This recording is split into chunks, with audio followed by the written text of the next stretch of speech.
¿Cómo les va? Muy buenas noches, bienvenidos a un programa más de Perspectivas. Le acompañamos Enrique Tucen y una servidora. Enrique, ¿cómo estás? ¿Cómo estás, Belén? Buenas noches. Muy buenas noches, gracias por sintonizarnos en Perspectivas con todo lo que sucedió, Belén, el domingo en Egipto, que ha dejado pues una estela de dudas, ¿no? En el sentido de la versión del gobierno egipcio en primer lugar, de la versión de los militares, y diría en una tercera dimensión de la reacción de la diplomacia mexicana, que históricamente ha sido muy condescendiente en temas como estos. Y no es, digamos, no es casualidad. México durante muchos años fue señalado en muchos temas en materia de derechos humanos y por lo tanto la forma en que se defendía era tener una actitud muy pasiva hacia algunos sistemas o algunas reacciones autoritarias que se dan en otros países del mundo, ¿no? Sí, un acontecimiento que hemos narrado aquí en Canal 44, en los diferentes espacios de noticias, este ataque aéreo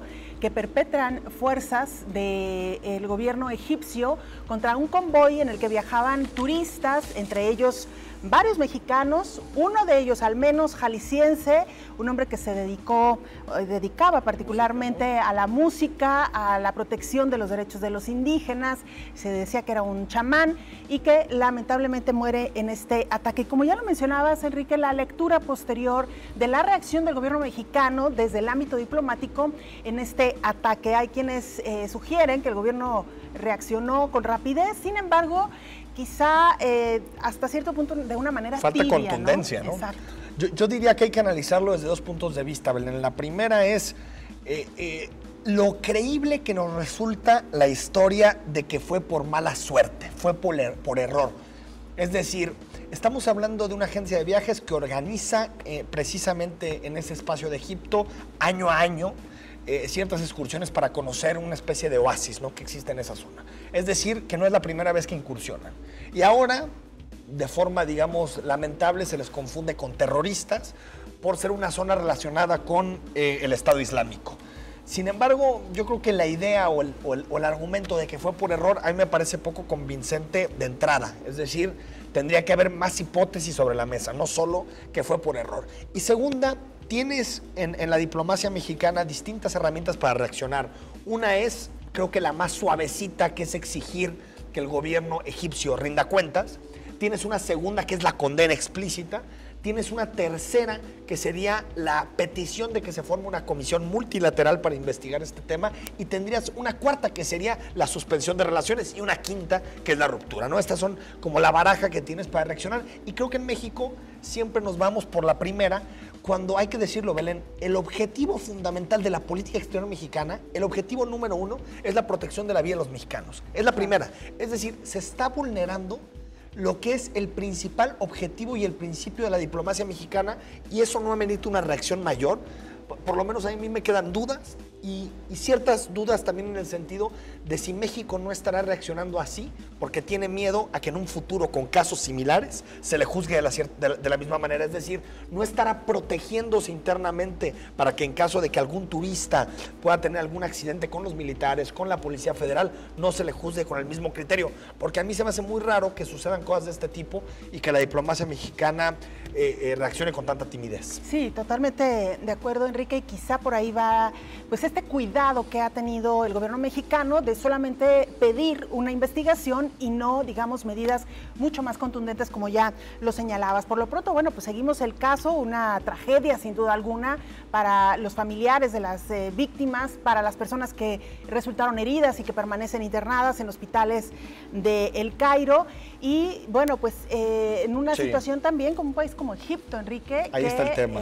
Pues ha tenido que enfrentar durante varios años estos ataques y pues esta vulneración no solamente de la vida de los extranjeros, sino de sus propios habitantes. Ahora, partiendo de ese hecho, Belén, hay que conocer la realidad política de Egipto. Egipto es un país que después de la primavera árabe se intentó excluir a los militares de la toma fundamental de decisiones de los gobiernos. No se ha logrado.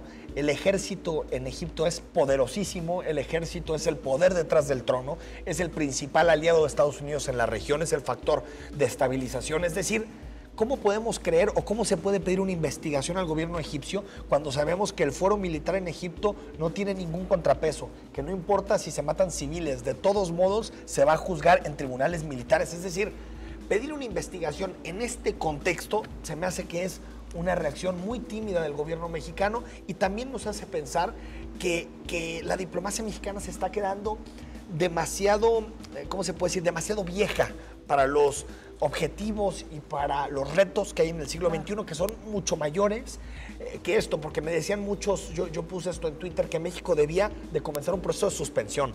No tanto en el sentido de que quede como suspendida la relación, sino como amenaza, en el sentido de, oye, no vamos a tolerar estas cosas. Si tú permites que maten a mexicanos en el extranjero, nosotros somos capaces de llegar a estos niveles para proteger a los mexicanos. Y me decía mucha gente, no, pero es que si es así, todos los países tendrían que romper relaciones con México, porque México... No, a ver, aquí son militares, estamos hablando de la cúpula del Estado, militares que están matando a turistas.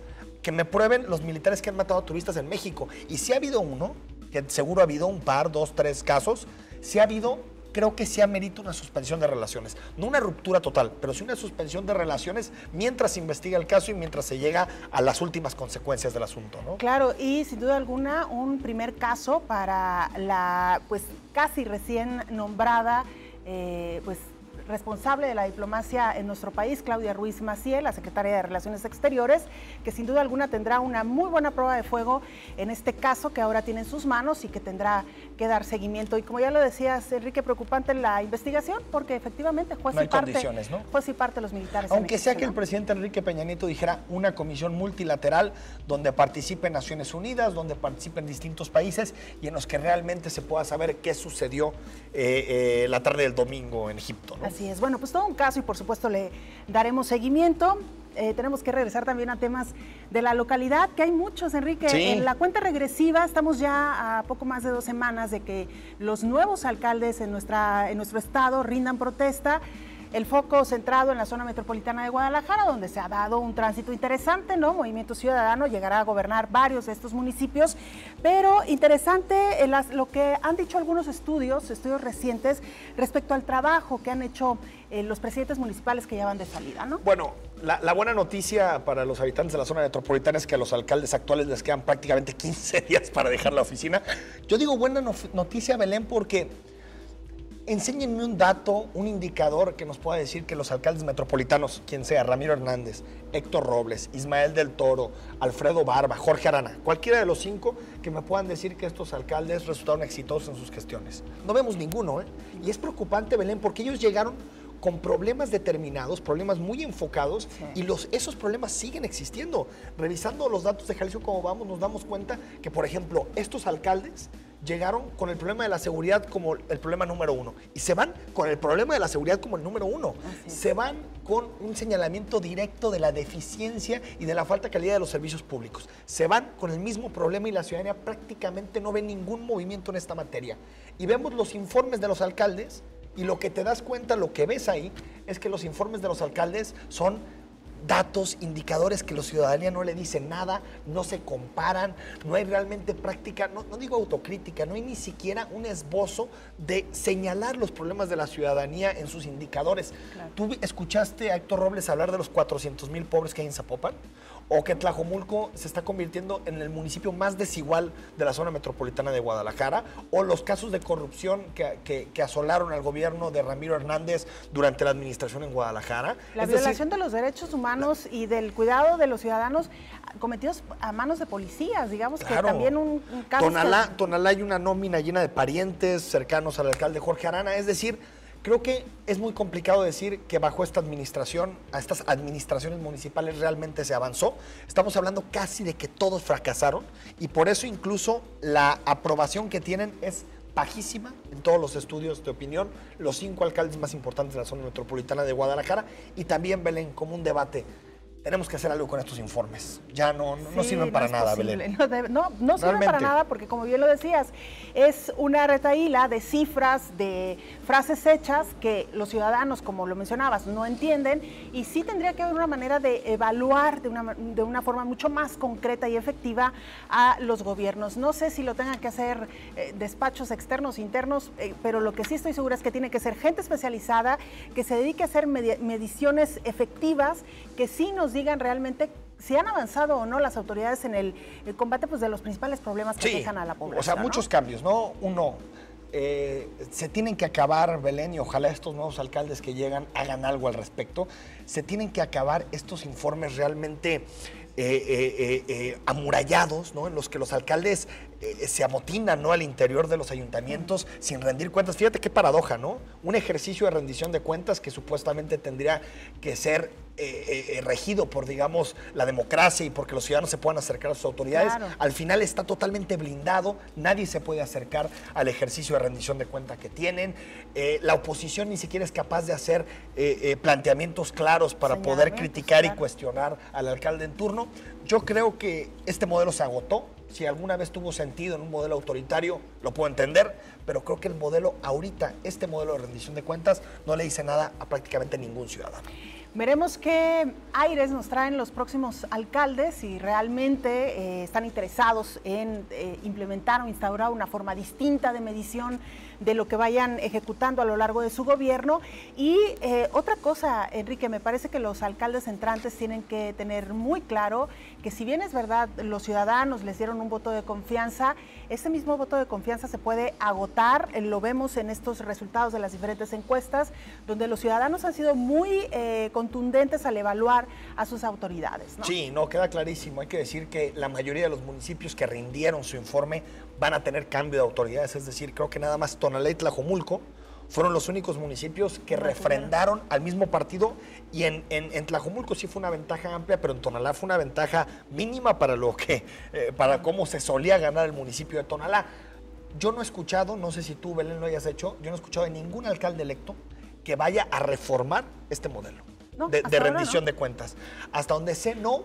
Y Jalisco, ¿cómo vamos? Que supuestamente nació para hacer un observatorio externo ciudadano, básicamente no lo pela nadie. Los alcaldes van, se toman la foto el día que se presenta la encuesta y después de ahí no pelan ninguno de los indicadores, y se supone que era el insumo fundamental para poder hacer políticas públicas en esta ciudad. Oye, ¿no? Estaba recordando lo de las contralorías ciudadanas. Bueno, esa es una propuesta. Vamos a ver si realmente se concretan.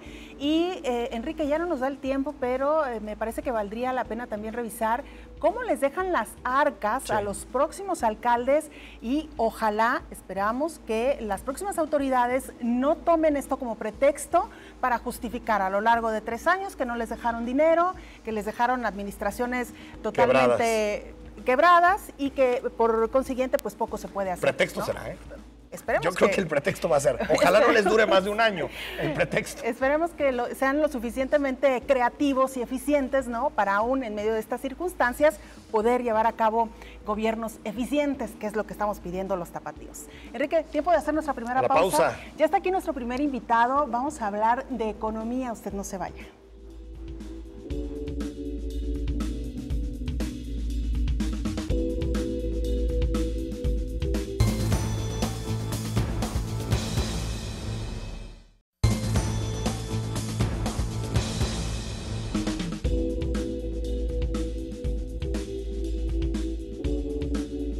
La economía en México no camina desde los 80s, pero hoy en día la situación es realmente grave. El dólar está por los cielos, la economía no crece más allá del 2% y el petróleo roza mínimos en la última década. Ante esto, el presidente presenta su presupuesto base cero, en donde la inversión tiene una merma de 97,000 millones de pesos. La pregunta es, ¿qué pasa con la economía mexicana? Lo platicamos con Ignacio Román, uno de los economistas más reconocidos de Jalisco. Ignacio Román, buenas noches, gracias por estar aquí con nosotros. Es un gusto, muchas gracias por la invitación a ambos. Muchas gracias. Ignacio, preguntarte primero, ¿cuál es el problema de la economía mexicana? ¿Es un problema interno, un problema externo? ¿Por qué estamos como estamos? Mira, yo creo que hay de todo. Evidentemente hay un factor externo, es decir, esto de las depreciaciones de las monedas está ocurriendo en todo el mundo. Pero lo que es particular es que nosotros seamos tan dependientes de una sola moneda y de un solo país. Eso no le pasa a todo el mundo.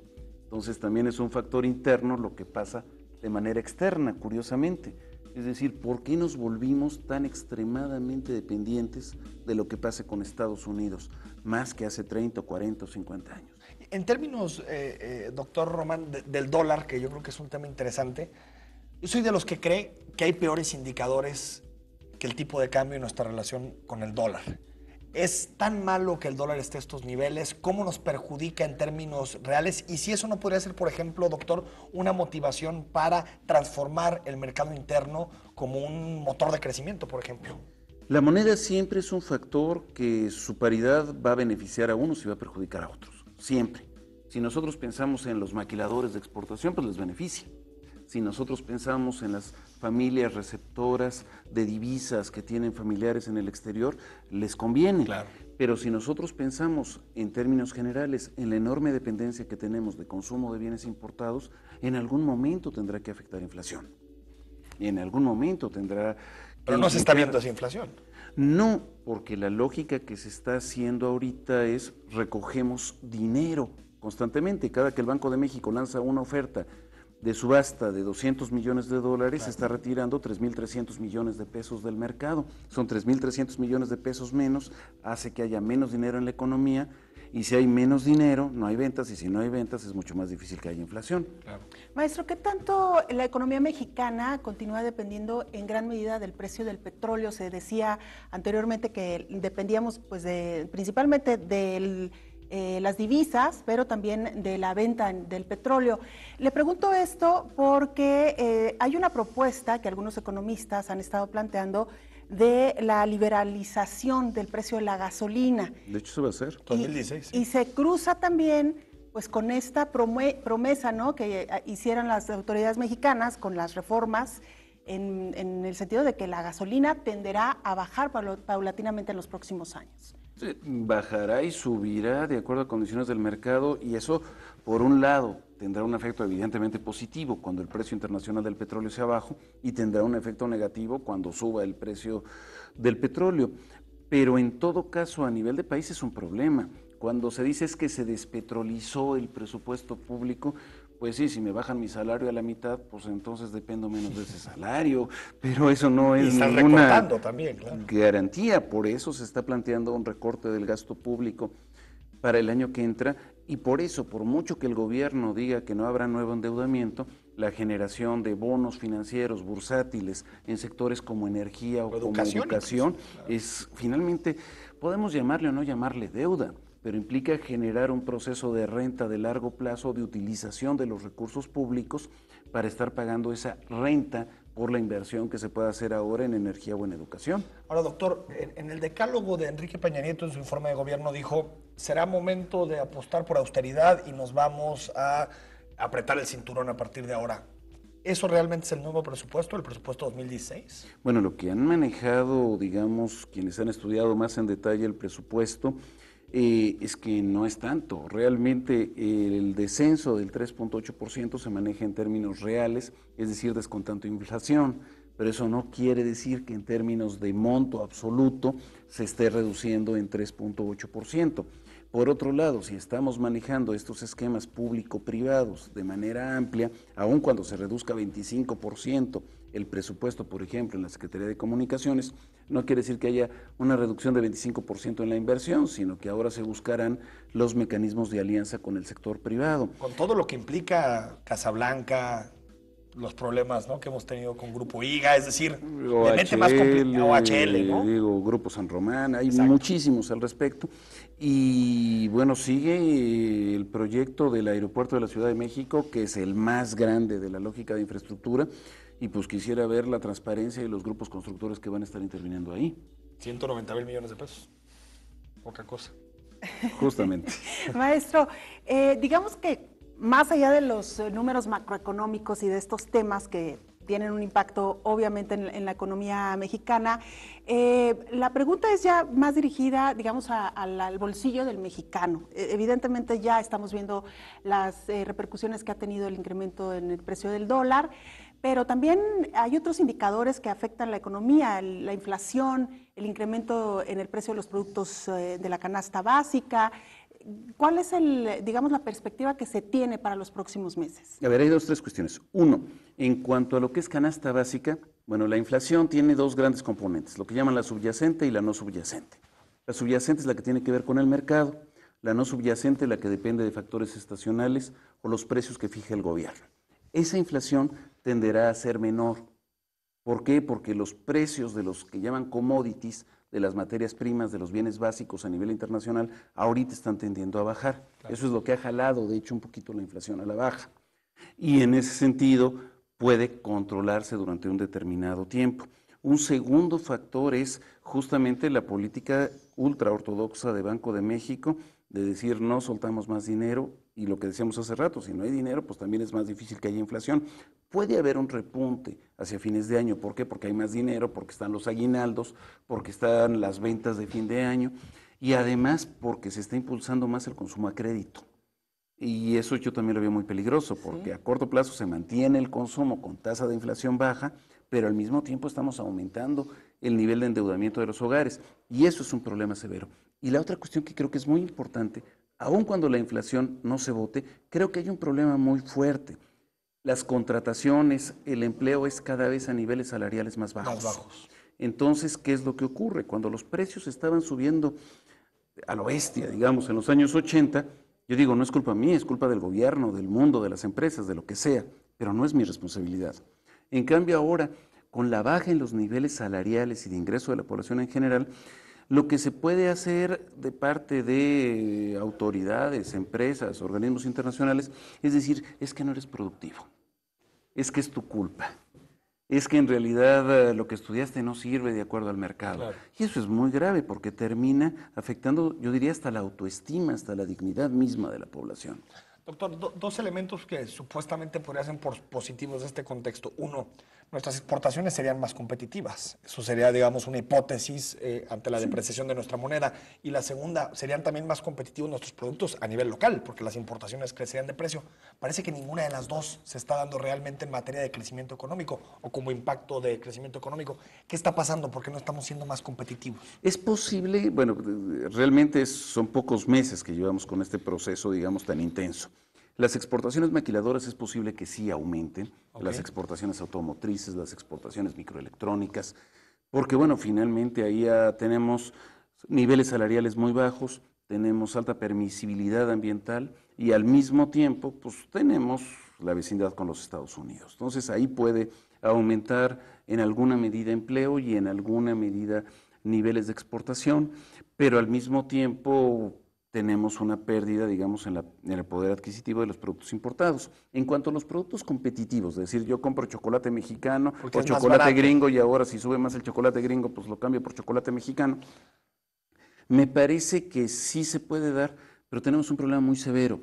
Una muy buena parte de las materias primas y prácticamente toda la tecnología que empleamos en México es importada. Entonces, aún los productos fabricados nacionalmente tienen un altísimo componente importado. Claro. Maestro, ¿cuál es el balance que hace hasta ahora de la política económica hacendaria que ha mantenido el presidente Enrique Peña Nieto? Hace apenas unas semanas estamos llegando a la mitad del sexenio, restan 3 años. ¿Cuál es el balance, el análisis que usted hace? Pues realmente si nosotros vemos el nivel de crecimiento que ha tenido el país, se ha cumplido solamente 57% de lo que el gobierno había anunciado originalmente en los criterios de política económica. El país está estancado. Si lo vemos en producto por habitante, prácticamente el crecimiento es cero. Si nosotros vemos en términos salariales, el poder va a la baja todavía más. Si vemos en términos de pobreza, aumentó en 2 millones de personas. Si vemos en términos de distribución del ingreso, nos mantenemos como uno de los países más concentrados a nivel mundial. Si eso es estabilidad macroeconómica y eso es ir por el rumbo correcto, digo, yo no sé hacia dónde quiera el Estado que nos lleve ese rumbo. Doctor, también un tema interesante es que después de los 2 millones de pobres de Coneval, que son prácticamente 114 pobres a la hora que produce México, se elige a José Antonio Meade como secretario de Desarrollo Social, que tiene una idea muy ortodoxa de la economía, de los programas sociales y de todo lo que tiene que hacer el Estado para ayudar a combatir la pobreza. Pues la señal es que Enrique Peña Nieto dice, no tenemos nada que cambiar. Es decir, estamos contentos con la política económica. La división ortodoxa de política económica es fiscal y monetaria. Exacto. Una la lleva Videgaray y otra la lleva Cárdenas. Y entre Cárdenas y Videgaray, ahorita, el control de la economía mexicana está en el manejo del dinero, por lo tanto, en el Banco de México, y yo diría no solamente en Cárdenas, sino en el Consejo de Administración del Banco de México, que es esencialmente el sector financiero. Pero digamos que con 2 millones de pobres, algún mensaje tienes que mandar en desarrollo social, ¿no? Quitando eso. y mandas un mensaje de que no piensas de corregir. Pero, Pues sí. Y entonces, ¿cuál es la expectativa que se tiene para los próximos 3 años con estos mensajes que ya se han estado enviando por parte del presidente, maestro? Bueno, me parece que debe de haber alguna reconsideración, es decir, el nivel de credibilidad y de legitimidad que está teniendo el gobierno mexicano está yendo a la baja por muchos otros factores, además del económico, y me parece que si hay algún viso de lógica de mediano o largo plazo, tendrá que haber alguna reestructura en la forma en la que se planteen la estrategia económica. Si no lo hacen, pues finalmente peor para nosotros, pero también peor para ellos. Nos queda un minuto, doctor. ¿Hasta qué punto el recorte puede impactar el crecimiento económico? ¿Ves un vínculo? Evidentemente lo recorta, porque uno de los componentes básicos del Producto Interno Bruto es el gasto público. Y además el gasto público en sectores como construcción es el multiplicador de otros gastos de inversión y de consumo privado. Entonces, el que se maneje una tasa de crecimiento posible de entre 2.6 y 3.6, pues tal vez el 2.6 algo se pueda medianamente acercar dependiendo de circunstancias externas, pero es seguir apostándole al estancamiento económico, a mi parecer. Maestro, muchísimas gracias por habernos acompañado. Ignacio Román Morales, catedrático y además experto en temas de economía. Muchísimas gracias y ojalá volvamos a contar con su presencia en siguientes programas. Estamos a la orden, muchas gracias. Doctor. Gracias. Enrique, hacemos nuestra segunda pausa y también aprovechamos para anunciar que ya está aquí también en el estudio el doctor Raúl Vargas, dirigente estatal del Partido de la Revolución Democrática, en este recorrido que hemos hecho, Enrique, en los diferentes partidos en la localidad, para tratar de hacer un acercamiento en esta reestructura que muchos de ellos han iniciado tras el resultado de las elecciones del pasado 7 de junio. Con esto y más, volvemos después de la pausa.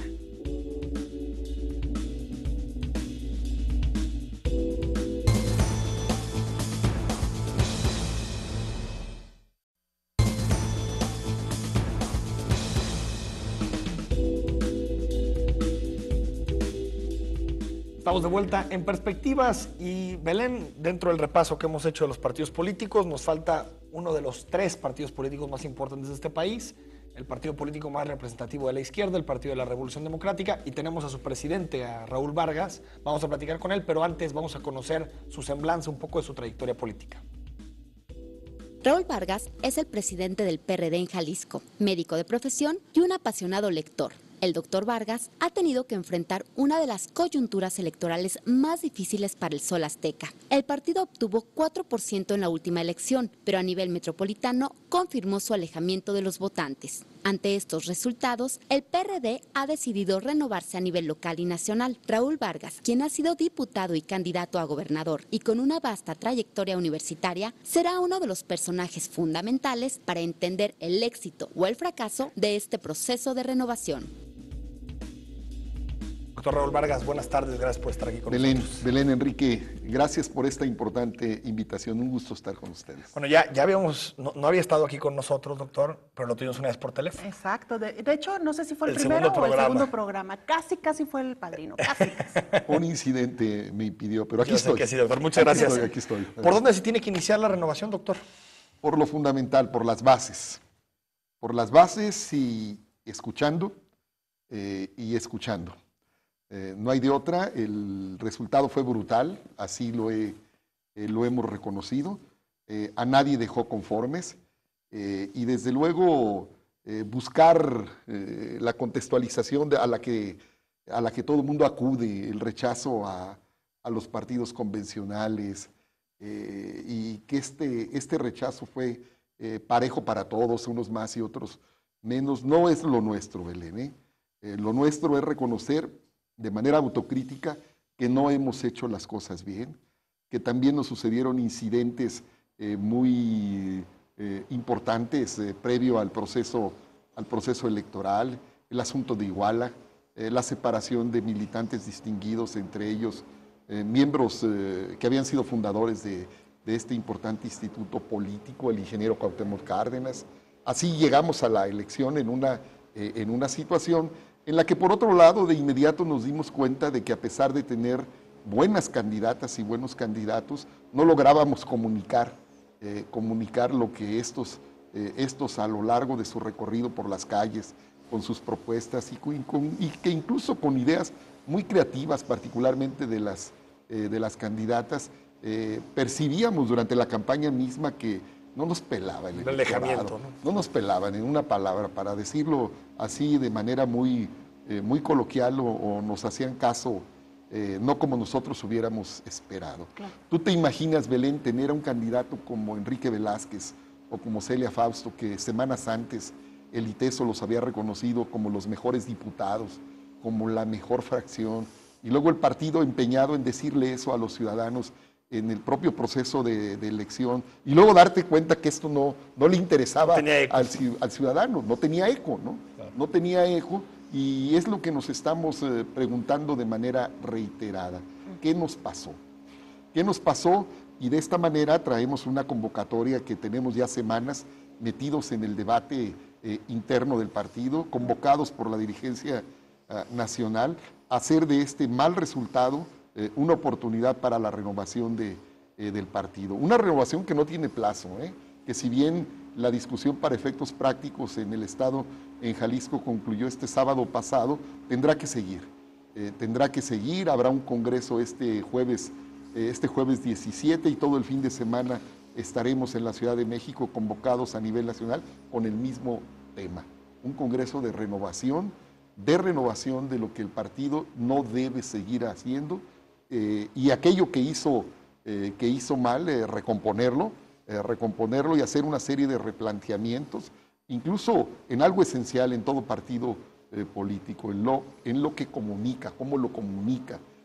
Y desde luego hemos hecho cosas no mal, muy mal, candidatos impresentables a nivel nacional. Vuelvo al asunto de Iguala, que cómo no reconocer que tuvo un impacto brutal, devastador sobre nuestro partido, ¿no? Esos y otros temas, entre ellos el acercarnos más a la sociedad, y algo fundamental en Jalisco. El nuestro es un partido de temporal, es decir, que solo se anima, se activa de cara al proceso electoral, y esto no debe seguir, debe tener una actividad permanente, más regular, que pase por un fomento en la institucionalidad, pero que también ahí en los municipios tenga una estructura clara, sea poca, sea mucho, pero finalmente tenga una estructura clara, bien organizada, y que se esté preparando de manera regular, no solo con el pretexto de encarar una elección de manera exitosa, sino estar promoviendo un conjunto de actividades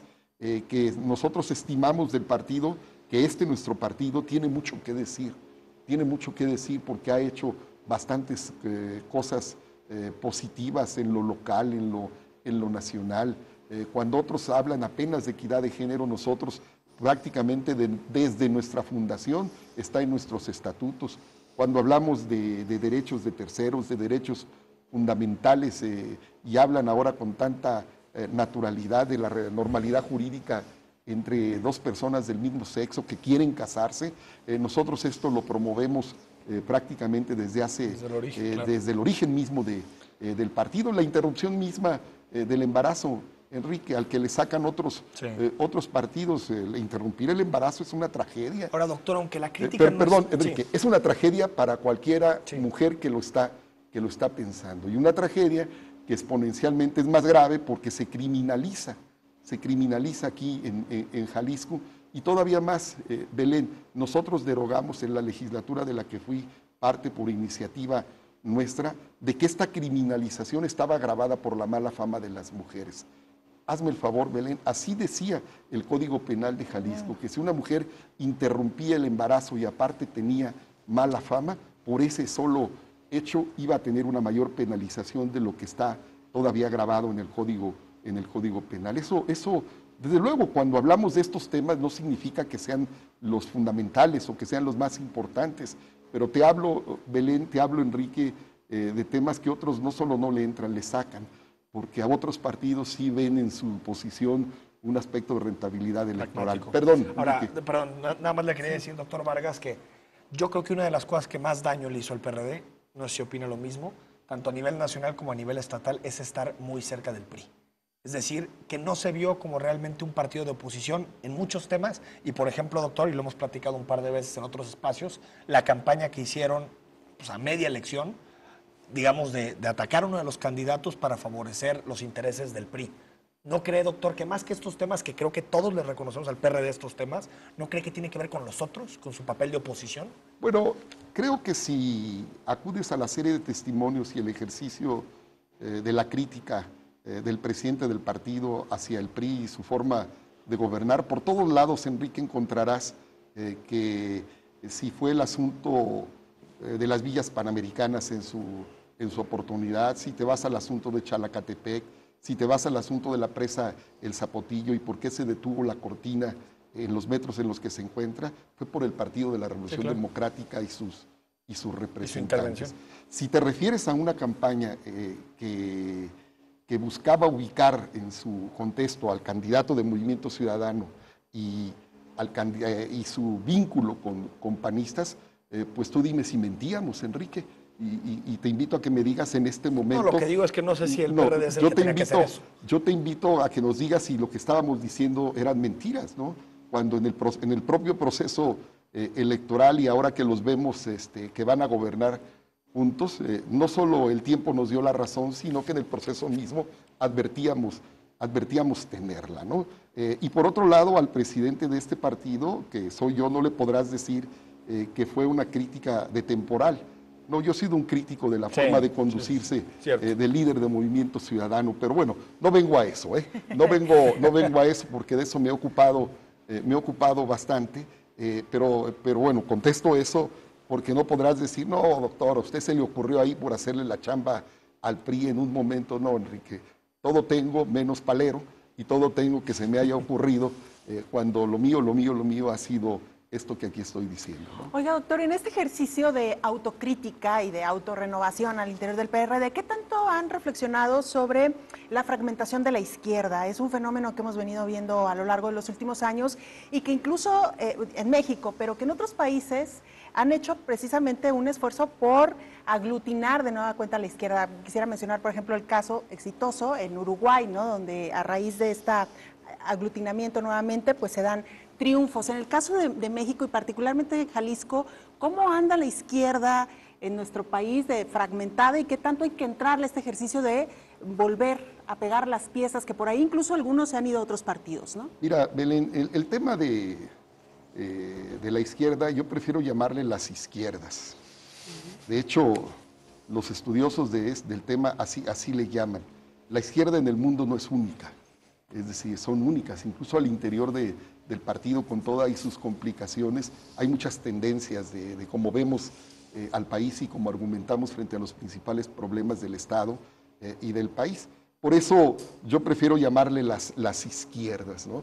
Ahora, también la izquierda dividida en el PT, dividida en mi partido y ahora en Morena, lo que habría de ser, lo que habría de interesarnos a las izquierdas es ver cómo nos diferenciamos frente a los principales temas nacionales. Pues ahí está la respuesta de Andrés Manuel López Obrador frente a los matrimonios con personas del mismo sexo, cuando dijo que no era importante, no era prioridad, ¿verdad? Sí. Yo le pregunto a cualquier ciudadano, caray, ¿y por qué no lo decía antes? ¿Y por qué ahora nos sale presumiblemente un liderazgo como el de izquierda con una posición frente a ese tema, ¿no? O cuando aquí se buscaba curar la homosexualidad, como si hubiera algún interesado en curarse, ¿no? Es decir, a partir del uso de recursos públicos, y cómo la izquierda del PRD sí la combatía y la izquierda de otros partidos ni le interesaban esos temas. Por eso, Belén, cuando tú me dices, bueno, ¿cómo andamos en cuanto a una visión de homogeneidad? Nunca hemos sido homogéneos, se llaman las izquierdas, y desde luego no lo dices así, Belén, pero si me preguntaras, bueno, ¿y qué ha pasado con Morena? Se llevó una buena parte del partido, bueno, tuvo un importante resultado electoral en la Ciudad de México, pero en Jalisco ni siquiera alcanzó el registro, ¿no? Desde luego, cuando lo digo como alguien que ve eso como un principio de realidad. Estamos fragmentados, no es lo que yo quisiera, no es lo que quisiéramos en la izquierda, pero eso somos. Claro, porque luego vamos a ir a un corte, tenemos Belén. que hacer una pausa y luego ya regresando a la pausa nos cuenta porque esta situación de repente puede mandar señales distintas, ¿no?, al electorado. Pero bueno, esto será regresando de la pausa.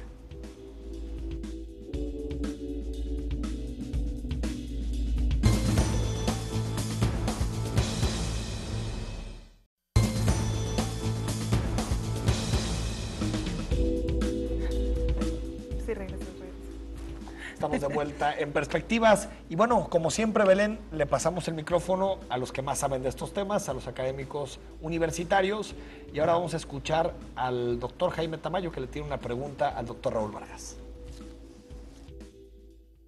Bueno, cuando el PRD se fundó, tenía ciertas características. Primero, estaba dirigido por un grupo de figuras políticas de la izquierda muy representativas, muy relevantes, entre ellas Cuauhtémoc Cárdenas, que fue quien concitó a esta unidad de la izquierda que iba desde el neocardenismo, disidente al PRI, hasta grupos provenientes de la lucha armada. Además, un partido que se caracterizó en su principio por un vínculo muy fuerte con los movimientos sociales, incluso se hablaba de un partido movimiento, y por otro lado, un partido que se concebía a sí mismo como un partido de ciudadanos, confrontado directamente con las políticas neoliberales de Salinas, gobierno que, por cierto, le causó más de 500 muertos.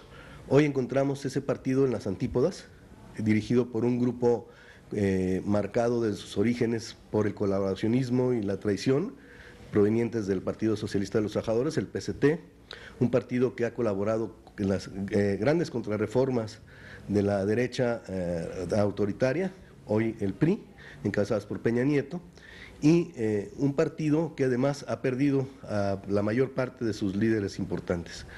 Mi pregunta iría en este sentido. En virtud de que este partido ha perdido totalmente su identidad, ¿sería conveniente transformarlo en un partido, por ejemplo, que se llamara PST o Partido Salinista de los Trabajadores, o que se convirtiera en una corriente del Partido Revolucionario Institucional, en virtud de que su alianza en el Pacto por México con las reformas de Peña Nieto lo convirtieron en un indudable aliado y prácticamente un partido priista? Doctor Vargas, no sé si escuchó bien al doctor Bueno, más Tamayo. que una pregunta, lo que Jaime hace es una crítica y una invitación. Una invitación a que mi partido se llame, como escuchó el auditorio, y desde luego es una invitación que no aceptamos. No comparto la visión crítica que Jaime Tamayo tiene sobre este partido, sobre su dirigencia, y creo que este señalamiento de colaboracionismo hacia el gobierno federal no es algo que Jaime lo puede acreditar en los hechos, porque ahí están, cuando menos en su crítica, no hace un justo balance de aquello que nos hemos opuesto de manera reiterada, como entre otras cosas la reforma energética. No, Jaime parece más la posición como es él, de aquellos críticos de mi partido, y desde luego, Jaime, ¿por qué habría yo de aceptar la invitación a que mi partido se llame como tú lo estás insinuando? Doctor, hemos salido también a preguntarle al ciudadano común qué piensa en torno a los partidos de izquierda, particularmente el PRD, y tenemos también algunas opiniones, algunas evaluaciones que hacen los ciudadanos. No, pues que le eche ganas y empezar a ver los cambios también, porque sí hay unos cambios que se han hecho, pero necesitamos que le echen ganas, pues están adelante. Y esperemos, pues sí, pues que nos den más trabajos y de todo, ¿verdad? Que aquí andamos, también haciéndole por la chambita, y esperemos que nos dé la mano también, no hay de otra, ¿verdad? Pues necesitamos de que se pongan al tiro también y que vayan al corriente y dirigiendo a la gente también. Es lo que yo pienso, ¿no? Para estar todos adelante y todos con ellos, a ver si se puede o no se puede. El PRD, pues que sea más legal, en todo lo que propone, para sí mismo que la ciudadanía pueda creer en ellos. Perdieron la oportunidad, sí, cuando empezaron a tener conflictos internos. Ya no es tan fácil. Además no hay una, ¿qué te diré? Una especie de enseñanza de lo que pretendió una vez el partido, ¿no? Lo que se echa a perder es difícil que se arregle. ¿Sí? Doctor, pues ahí hay dos cosas que rescataría. Una, que sean más legales, ¿no? Que esto es una crítica que ha habido al PRD. Y la segunda, que tiene que ver con si en realidad las tribus o la división interna le ha causado algún daño al PRD en los últimos años. Yo creo que esta percepción de la estructura interna del partido, de grupos, tribus, mientras que en otros partidos son sectores, sector campesino, CNOP y más otros que por ahí aparecen, o los dedos divinos, o de temporal, y en otros es el grupo de fulano o de fulana. Acá tiene carta de naturalidad, son grupos, son corrientes o tribus como peyorativamente se han dado en llamar. Yo hago una reflexión y a quien me escucha, incluyendo a ustedes, ¿qué partido no se agrupa al interior de como institución en equipos, en grupos corrientes, ¿no? Digo, ¿y qué corriente y qué grupo de qué partido no pretende conquistar la dirigencia nacional del partido, ¿no? Es decir, la dirigencia en el PAN los hay y se agrupan para conseguir alcanzar responsabilidades y en eso el poder en el Estado, el poder en el país, ¿no? Y el PRD no es la excepción, ¿no? Desde luego las corrientes, como tienen casi carácter institucional, Enrique, lo tienen en sus estatutos, claro. Lo tiene la proporción que depende el número de votos que obtengan en la elección al Congreso, en la elección al Consejo, serán la representación que tengan en la dirigencia nacional. Yo creo que está entendido así, pues yo invito a quien me escucha de parte del auditorio, ¿qué partido no se organiza de esa manera en su vida cotidiana para atender su responsabilidad? Yo creo que todos, ¿no? ¿Le han hecho daño, Enrique? Sí, le han hecho daño. Creo que me parece que la forma en como a veces las candidaturas que vienen de las corrientes, la forma en que vienen, que ahora fulanita, que ahora perenganita, que ahora esto, categóricamente sí. Esto sí le ha hecho daño al partido y con eso queremos acabar, Enrique. Eso es lo que queremos señalar, de que la elección de candidatos, incluyendo los de representación proporcional, tenga una ponderación diferente. Pero los grupos seguirán existiendo, pues desaparecen de una forma para que luego den lugar a otra forma de existencia al interior de los partidos, y mi partido no es la excepción. Doctor, en ese sentido entendemos entonces que los aspirantes a dirigir a su partido a nivel nacional pues vendrán o representarán a los diferentes grupos al interior del PRD. En el caso muy particular de Raúl Vargas, ¿quién le gustaría que fuera el próximo dirigente del PRD?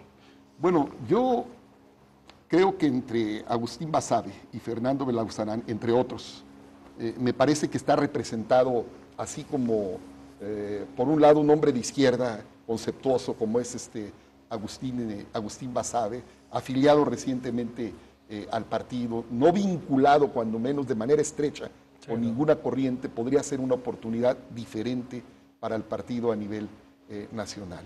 Belauzarán es un joven dirigente perredista de cepa, diría yo, un hombre de una convicción muy resuelta, y que creo que uno y otro presentan hasta generacionalmente opciones diferentes que al partido le vendrían bien.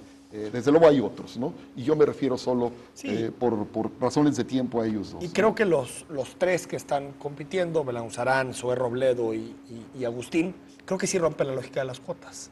Porque al fin y al cabo de las tribus, porque en realidad no son impulsados por tribus, sino son tres que levantaron la mano y dijeron pues que se elija entre los tres. Doctor, solo para ir concluyendo a nivel Jalisco, para la siguiente legislatura, se está planeando un programa, se está planeando una agenda de propuestas, se va a seguir sobre la ruta que han planteado cuando usted era coordinador en la 59 o cuando Enrique Velázquez lo fue en la 60, es decir, esa ruta progresista, se piensa dar un cambio. ¿Qué se está debatiendo en torno a este tema? Vamos a profundizar sobre una ruta progresista que viene y tiene sus manifestaciones de manera diferente en las, cuando menos en las 2 legislaturas previas, Enrique. Y ahí están las iniciativas que hemos logrado promover.